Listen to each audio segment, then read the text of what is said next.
இதில் இருக்கிற உண்மைகள் புரிஞ்சுக்கிட்டீங்கன்னா உங்களுக்கு அடுத்த கட்ட நகர்வு என்னன்றது நீங்களே முடிவு பண்ணலாம். ஆதி திராவிடர் நலத்துறை ஆணையரின் செயல்முறை கடிதம் வந்திருக்கு. இது ஆணை பிறப்பிப்பவர் திரு தா ஆனந்த் ஐஏஎஸ் அவர்கள் 15/5/2026 வந்திருக்கு. இதில் என்ன கொடுத்துருக்காங்க அப்படின்னு பார்த்தீங்கன்னா, நமக்கு சீனியாரிட்டி லிஸ்ட் கொடுத்துருக்காங்க. இது வந்து முழுக்க முழுக்க எஸ்ஜிடிடிஆர்பி தேர்வு தொடர்பானது. செகண்ட் கிரேட் டீச்சர்ஸ் வேகன்சி எப்படி உருவாகுது, எவ்வளோ உருவாகுது, 2025 எவ்வளோ இருக்குது, 26 எவ்வளோ இருக்குது, 27 எவ்வளோ இருக்குது, 28, 29, 30 5 வருஷத்துல எப்படி இடைநிலை ஆசிரியர்கள் காலி பணியிடம் உருவாகுதுன்றதை பார்க்க போகிறோம். ஆஸ் வெல் அஸ் இது பர்டிகுலராக ஆதரவு நலத்துறை மட்டும்தான். நம்ம தொடக்கப்பள்ளித்துறை, பழங்குடியினர் துறையில், ஆதரவு நலத்துறையில் எப்படியெல்லாம் வேகன்சி உருவாகுதுன்னு பார்க்குறோம். இது உங்களுக்கு ஒரு கீ வேர்ட்ஸாக இருக்கும். எவ்வளோ வேகன்சி வரும், நம்ம எப்படி படிக்கலாம் அப்படின்ட்டு. மறக்காமல் இந்த சேனலை சப்ஸ்கிரைப் பண்ணி மற்றவங்க ஷேர் பண்ணிடுங்க. ரொம்ப முக்கியம் அது. இது பாருங்க, இடைநிலை ஆசிரியர்கள் அல்லது காப்பாளர்கள் எங்க இருப்பாங்கன்னா அரசு சமூக நீதி விடுதிகளில். So SC SC STs schedule caste தொடர்பான விடுதிகள், ஹாஸ்டல்ஸில் செகண்ட் கிரேட் டீச்சர்ஸ் வந்து காப்பாளர்களாக இருப்பாங்க. இவங்களுக்கு பணிமூப்பு பட்டியல் வெளியிட்டிருக்காங்க, சீனியாரிட்டி லிஸ்ட்டு வெளியிட்டிருக்காங்க. இந்த சீனியாரிட்டி லிஸ்ட்டு வெளியிட்டு இருக்கிறது அரசாங்கத்துடைய தகவல், அது அவங்களுக்கு தேவை.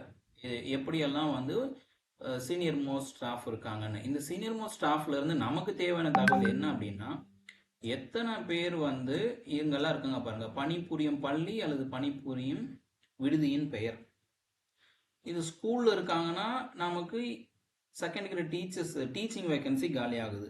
இதுவே ஹாஸ்டல்ல இருக்காங்கன்னா காப்பாளர் வேகன்சி உருவாகுதுன்னு அர்த்தம். இது உங்களுக்கு புரிஞ்சிச்சுன்னா அப்படியே ஒரு லைக்கை போடுங்க, கமெண்ட்டையும் பதிவு பண்ணுங்க. நீங்கள் கமெண்ட் பதிவு பண்ணால் சேனலை சப்ஸ்கிரைப் பண்ணியிருக்கணும். நீங்கள் சேனலை சப்ஸ்கிரைப் பண்ணால் மட்டும்தான் கமெண்ட் பண்ண முடியும். நீங்கள் சப்ஸ்கிரைப் பண்ணிட்டு கமெண்ட் பண்ணுங்க. ஏற்கனவே சப்ஸ்கிரைப் பண்ணினா டைரெக்டாக கமெண்ட் பண்ணிடலாம். இதுக்கு இந்த தகவல் வந்து கிட்டத்தட்ட ஒரு 6 பக்கத்துக்கு இருக்குது, அதனால தான் 15 நிமிஷம் ஆகுன்னு. பொறுமையாக கேளுங்க.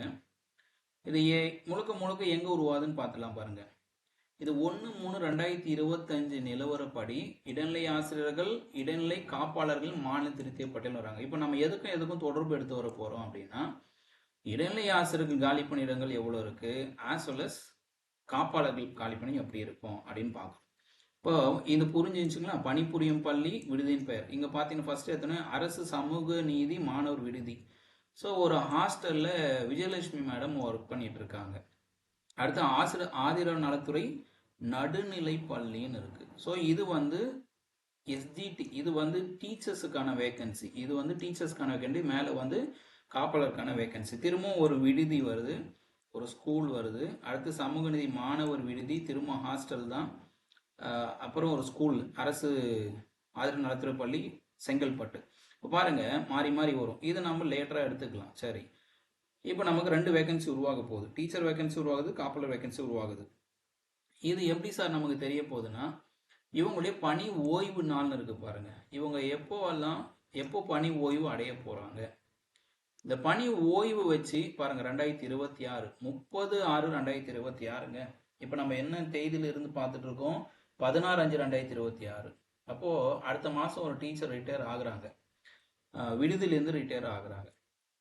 அடுத்து பார்த்தீங்கன்னா இன்னொன்று 31/5 மே மாதம் கரெக்டாக லதா மேடம் அவங்களும் ரிட்டையர்மெண்ட் இருக்கு.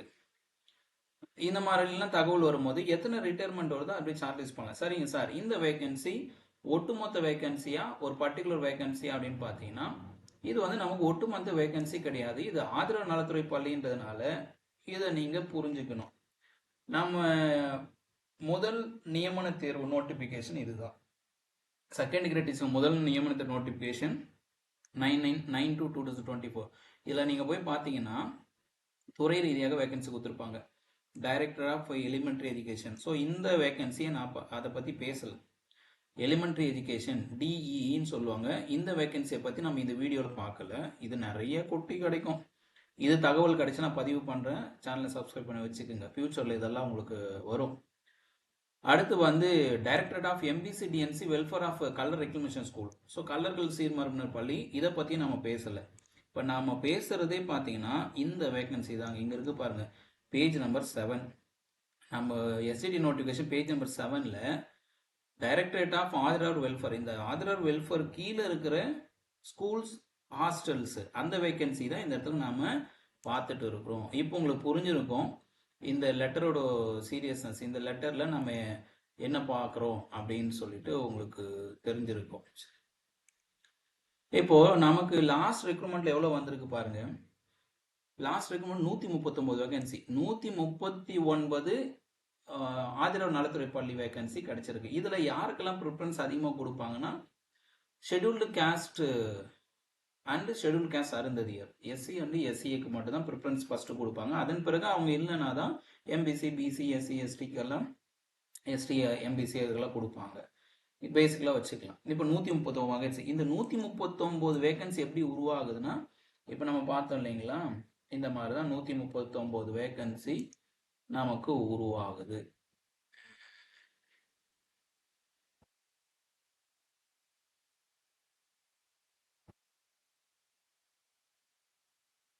எஸ், இங்க இருக்கு. இப்போ இந்த லிஸ்ட் எடுத்துட்டோம் சரிங்களா. இது வரைக்கும் உங்களுக்கு புரிஞ்சிச்சுன்னா இதுவரையும் லைக் பண்ணாதும் லைக் பண்ணிடுங்க. ஏன்னா முழுக்க முழுக்க எந்த வேகன்சி பார்க்க போறோம், ஆதி திராவிடர் நலத்துறை பள்ளியில் இருக்கிற வேகன்சி மட்டும்தான். இதுல இடைநிலை ஆசிரியர் வேகன்சி இருக்கும், காப்பாளர்கள் வேகன்சி இருக்கும். இதுல ஒரு செக் பாயிண்ட் இருக்கு. என்ன அப்படின்னா, காப்பாளர்கள் ஹாஸ்டல்ஸ் கடந்த காலங்களில் சரண்டர் பண்ண சொல்லியிருக்காங்க. சில ஹாஸ்டல்ஸ் எல்லாம் மூடுறாங்க, சில ஹாஸ்டல்ஸ் ஸ்டூடெண்ட்ஸே கிடையாது. சில ஹாஸ்டல்ஸில் ஸ்டூடெண்ட்ஸ் இல்லாதனால என்ன பண்ணுறாங்க, அந்த விடுதியை மூடுறாங்க. அப்போது ஒன்ஸ் ஒரு ஹாஸ்டல் வார்டன் ரிட்டையர் ஆகுறாங்கன்னா அந்த ஹாஸ்டலில் வந்து என்ன பண்ணுறோம், க்ளோஸ் பண்ணிவிட்டு அங்கே இருக்கிற கொஞ்சம் நஞ்ச ஸ்டூடெண்ட்டை பக்கத்தில் இருக்கிற ஹாஸ்டலில் மெர்ஜ் பண்ணுறாங்க. அப்போது இந்த காப்பாளர்கள் பணியிடங்கள்லாம் சரண்டர் பண்ணுறாங்க. இதை நம்ம தனியாக ஒரு அரசாணையில் பார்க்கணும். உண்மையிலே காப்பாளர்கள் ஹாஸ்டல் வார்டன்ஸ் எல்லாம் சரண்டர் பண்ண சொல்கிறாங்களா, அதையும் நம்ம பார்க்கணும். இன்னொன்று இடைநிலை ஆசிரியர்கள். இதே போல் ஆதரவு நலத்துறை பள்ளிகள் இருக்கிற இடைநிலை ஆசிரியர்கள் சில போஸ்ட் எல்லாம் ஒன்ஸ் ரிட்டையர்மெண்ட் ஆகுறேன்னா அந்த போஸ்ட்லாம் என்ன பண்ணுறாங்கன்னா, ஸ்டூடெண்ட்ஸ் இல்லாதனால அந்த போஸ்ட் எல்லாம் சரண்டர் பண்ணிடுறாங்க. செகண்ட் டிகிரி டீச்சர்ஸ் போஸ்ட் ஒரு 4 போஸ்ட் சரண்டர் பண்ணிட்டு 2 பிடி உருவாக்குறாங்க. இல்லை 4 போஸ்ட் சரண்டர் பண்ணிட்டு ஒரு 2 பிஜியை உருவாக்குறாங்க. இந்த மாதிரிலாம் நடந்துன்னு இருக்கு. இது எல்லாம் நம்ம ஃபியூச்சர்ல இது போல அரசாணைகள் விழும்போது அதில் இருக்கிற தகவல் வச்சு கண்டுபிடிக்கலாம். இப்போ நம்ம டைரக்டா முக்கியமான விஷயத்துக்குள்ள வரலாம். சார் எப்படி சார் இதில் வந்து நம்ம வேகன்சியை கால்குலேட் பண்ணுறது அப்படின்னு பார்த்தீங்கன்னா, இங்கே இருக்கு பாருங்க. இதை நான் ஃபில்டர் போட்டு எடுத்து கொடுக்குறேன். இப்போ இங்கே பணி ஓய்வு பெறும் நாள் இருக்கு இல்லைங்களா, இந்த பணி ஓய்வு பெறும் நாள் இது வந்து ஸ்கூல். இது இந்த ஓரமாக பார்க்கல, இதெல்லாம் வந்து தொடக்க பள்ளிகள் அப்படின்னு இருக்கும். இப்போ இங்கே பார்த்தீங்கன்னா நடுநிலைப்பள்ளி, தொடக்கப்பள்ளி இதெல்லாம் இருக்கு. ஸோ இதை நான் வந்து என்ன பண்ணுவேன்னா, இதை வந்து நான் ஃபில்டர் போட்டு எடுக்கணும். ஏற்கனவே போட்டு எடுக்கிறத விட்டுட்டு நான் உங்களுக்கு லைவாகவே இதை பண்ணிடுறேன். ஸோ நம்ம என்ன பண்ணலாம், பள்ளிகள்னு எடுக்கலாம். அப்போ இந்த பள்ளிகள் மட்டும் நமக்கு என்ன ஆகும், எடுத்து செலக்ட் பண்ணி.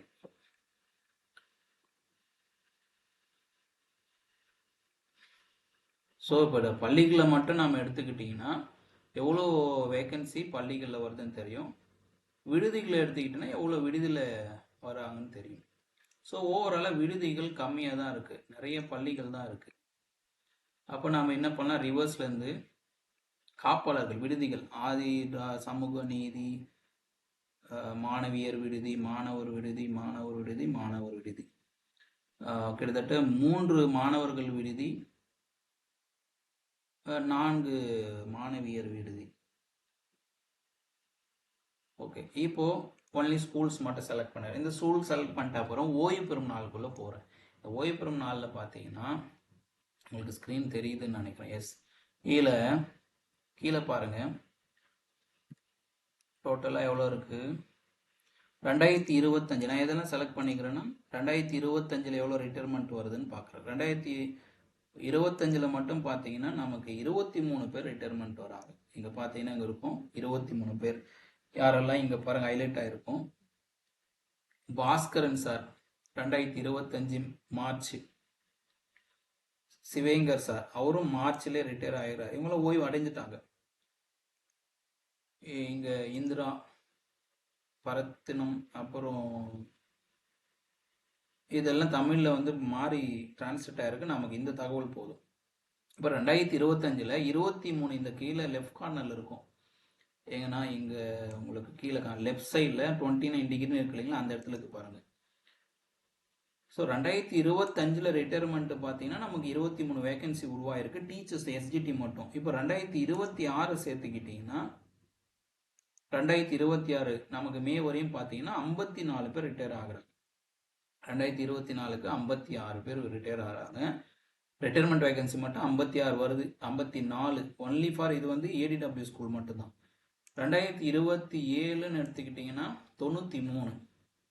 அப்போது செகண்ட் டிகிரி டீச்சர்ஸ் எப்படியெல்லாம் வேகன்சி உருவாகுதுன்னு பாருங்கள். 2028 வரையும் போகலாம். 2028 போனீங்கன்னா 97 வேகன்சி வந்து நிற்கிது. அடுத்து 2029 102 வேகன்சி உருவாகுது. இதெல்லாம் பர்டிகுலர் ஏடிடபிள்யூ 5 வருஷத்தில். 2030 சேர்க்கலாம். 2030 108 வேகன்சி டிவிகே தொங்கு பாராளுமன்ற தொங்கு சட்டமன்றம் சொல்லுவாங்களே அந்த மாதிரி 108. எத்தனை வருஷத்துக்கு? 5 வருஷத்துக்கு. 2025லேருந்து 2030 பார்த்தீங்கன்னா 108 வேகன்சி உருவாகுது. 5 வருஷம் வெயிட் பண்ணணும். நமக்கு 5 வருஷம் வெயிட் பண்ணாதான் ஏடிடபிள்யூ ஸ்கூலில் எவ்வளோ வருது? 5 வருஷம் வெயிட் பண்ணாதான் ஏடிடபிள்யூ ஸ்கூலில் 108 வேகன்சி வரப்போகுது. ரிட்டையர்மெண்ட்டு 2031 டிவிக்கோட லாஸ்ட் இயர் ஆட்சி அமைக்கிற இயர் அன்னை வரையும் பார்த்தீங்கன்னா 109 தான் வருதுங்க. இது வந்து ஒன்லி ஃபார் என்னது? டீச்சர்ஸ். இப்போ புரிஞ்சுதுங்களா? ஸோ இதெல்லாம் 205 இந்த மாதிரி இருக்குது. ஸோ ஷார்ட்டாக சொல்ல போனால் ஏடிடபிள்யூ வேகன்சி எவ்வளோ சார் வரும் அப்படின்னு நீங்கள் எனக்கு கேள்வி கேட்டிங்கன்னா இந்த மாதிரி ஃபில்டர் போட்டு எடுத்தால் நமக்கு தெரிஞ்சிடும்.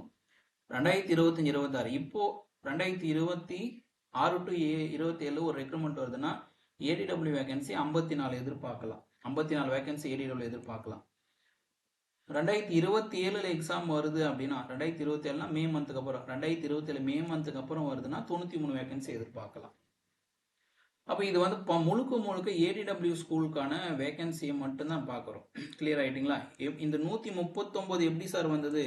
இந்த 139 வேகன்சி ஏடிடபிள்யூ பார்த்தீங்கன்னா 2012லேருந்து நம்ம இப்போ 2024 எக்ஸாம் வரைக்கும் அப்படியே கொஞ்சமாக ரிட்டையர்மெண்ட் எடுத்துகிட்டு வந்து கொடுத்துருக்காங்க. ஏடிடபிள்யூ ஸ்கூலில் வேகன்சி உருவாகிறது கொஞ்சம் அரிதான காரியம்.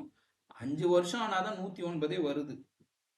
இப்போ நம்ம இந்த லிஸ்ட்டு பார்த்தோம் இல்லைங்களா, 5 இயர்ஸ் ஆனால் தான் நமக்கு வந்து 5 இயர்ஸ் செலக்ட் பண்ணால் தான் 109 வேகன்சியே வருது. அப்போ நடுவில் வருதுன்னா ஏடிடபிள்யூவில் 70-90 வேகன்சி மட்டும்தான் நாம் எதிர்பார்க்க முடியும். இதுதாங்க நமக்கு கிடைச்ச லெட்டர்ல இருந்து நமக்கு தேவையான தகவல் இதுதான். உங்களுக்கு ஏதாவது கூடுதல் தகவல் வேணும்னா கமெண்ட்ல பதிவு பண்ணுங்க. அடுத்த பதிவில் உங்களை சந்திக்கிறேன்.